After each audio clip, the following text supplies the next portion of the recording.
নমস্কার বন্ধুরা, রূপাস কিচেনে সবাইকে স্বাগতম। কাঁচা আমের মশলা মোরব্বার রেসিপি আজকে আমি আপনাদের সঙ্গে শেয়ার করব। বানানো তো একেবারেই সহজ। এইভাবে বানিয়ে আপনারা রোদে দেওয়া ঝামেলা ছাড়াই সারা বছর সংরক্ষণ করে রাখতে পারবেন। আশা করি রেসিপিটি আপনাদের ভালো লাগবে। তাহলে চলুন দেখে নেওয়া যাক। শুরু থেকে শেষ পর্যন্ত দেখার জন্য আপনাদের কাছে অনুরোধ রইল। এখানে আমি ছোট সাইজের আম 800 নিয়েছি। আমের খোসা ছাড়িয়ে নিয়ে আটি ফেলে দিয়ে দু টুকরো করে কেটে নিয়েছি। আপনারা চাইলে এর থেকে ছোট করেও কেটে নিতে পারেন। আমের টুকরোগুলোকে জল দিয়ে ভালো করে ধুয়ে নেব। জল দিয়ে ধুয়ে নেওয়ার পর একটা কড়াতে কিছুটা জল গরম করতে বসিয়ে দেব। জল হালকা গরম হলেই জলের মধ্যে আমের টুকরোগুলো দিয়ে দেব। আমের টুকরোগুলো দেওয়ার পর গ্যাসের ফ্লেমটা হাইতে করে আমগুলোকে মিনিট 3-4 সময় ধরে ভাপিয়ে নেব। আমগুলোকে মিনিট 3-4 সময় ধরে ভাপিয়ে নেওয়া হয়ে গেছে। দেখুন আমগুলো আগের থেকেই অনেকটা নরম হয়ে গেছে।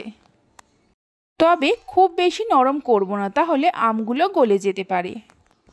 জল ঝরিয়ে নিয়ে একটা ছিদ্রযুক্ত থালার মধ্যে এইভাবে তুলে রাখবো। তাহলে আমের মধ্যে যে অতিরিক্ত জলটা থাকবে ঝরে যাবে।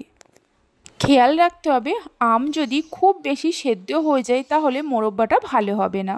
আমগুলো তুলে রাখার পর একটা ভাজা মশলা তৈরি করে নেব। কড়াতে দিয়ে দেব 3টে শুকনো লঙ্কা, 3টে এলাচ, 2 টুকরো দারচিনি, হাফ চামচ মৌরি, হাফ চামচ ধনে, হাফ চামচ গোটা জিরে। মিডিয়াম ফ্লেমে গোটা মশলাগুলোকে হালকা করে ভেজে নেব। মশলা থেকে যখন সুন্দর গন্ধ বেরোতে শুরু করবে, মশলাটা একটা মিক্সির জারের মধ্যে ঢেলে নেব। একটু ঠান্ডা হলে গুঁড়ো করে নেব। আপনারা চাইলে শিলেতেও গুঁড়ো করে নিতে পারেন। কড়াটা গ্যাসের ওপর বসিয়ে দিয়ে ওই কড়াতে দিয়ে দেব 800 চিনি। যতটা আমি আম নিয়েছি ততটাই চিনি দিয়ে দেব। দিয়ে দেব ওই বাটিরই 3 ভাগের 1 ভাগ জল। জলটা চিনির সঙ্গে মিশিয়ে নিয়ে গ্যাসের ফ্লেমটা হাইতে করে চিনিগুলো মেল্ট হওয়া পর্যন্ত অপেক্ষা করব। আপনারা চাইলে এই মোরব্বাটা বাতাসা দিয়েও করতে পারেন বা বাতাসা আর চিনি দুরকম মিশিয়েও করতে পারেন। চিনিগুলো মেল্ট হয়ে গেছে। চিনিগুলো মেল্ট হয়ে যাওয়ার পর আরও মিনিট 2-3 সময় ধরে ফুটিয়ে নেব। আরও মিনিট 2-3 ফুটিয়ে নিলেই দেখবেন চিনির শিরার মধ্যে একটা চিটচিটে ভাব এসে গেছে। এবার এর মধ্যে ভাপিয়ে রাখা আমগুলোকে দিয়ে দেব। আমগুলো দেওয়ার পর চিনির শিরার সঙ্গে মিশিয়ে নিয়ে হাই ফ্লেমে মিনিট 3-4 সময় ধরে ফুটিয়ে নেব। মিনিট 3-4 সময় ধরে ফুটিয়ে নেওয়ার পর দেখুন চিনির শিরাটা আগের থেকেই অনেকটা ঘন হয়ে গেছে। এবার মিডিয়াম ফ্লেমে আরও কিছুক্ষণ এইভাবে জাল দিয়ে নেব। যতক্ষণ না চিনির শিরাটা ঘন হচ্ছে ততক্ষণ মিডিয়াম ফ্লেমে এইভাবে রান্না করে নেব। মাঝে মধ্যে এইভাবে একটু করে নাড়াচাড়া করে দেব।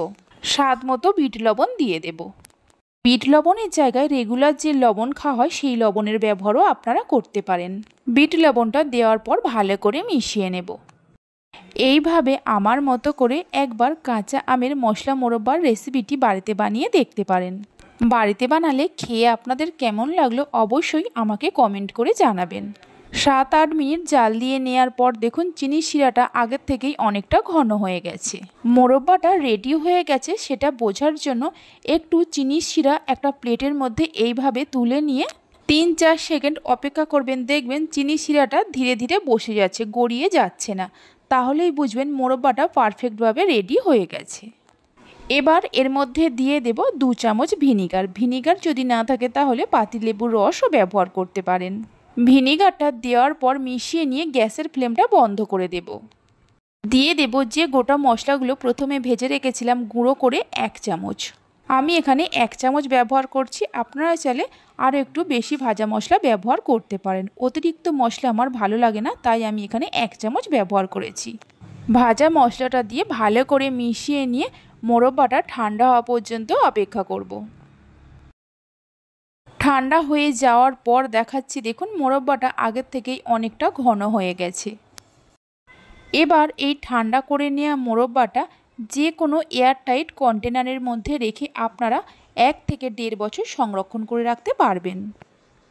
আমার রেসিপি যদি আপনাদের ভালো লেগে থাকে অবশ্যই একটা লাইক করবেন, বন্ধুদের সঙ্গে শেয়ার করবেন ভালো লাগলে চ্যানেলটি সাবস্ক্রাইব করে পাশে থাকা বেল আইকনটি প্রেস করবেন নতুন রেসিপির আপডেট সবার আগে পাওয়ার জন্য।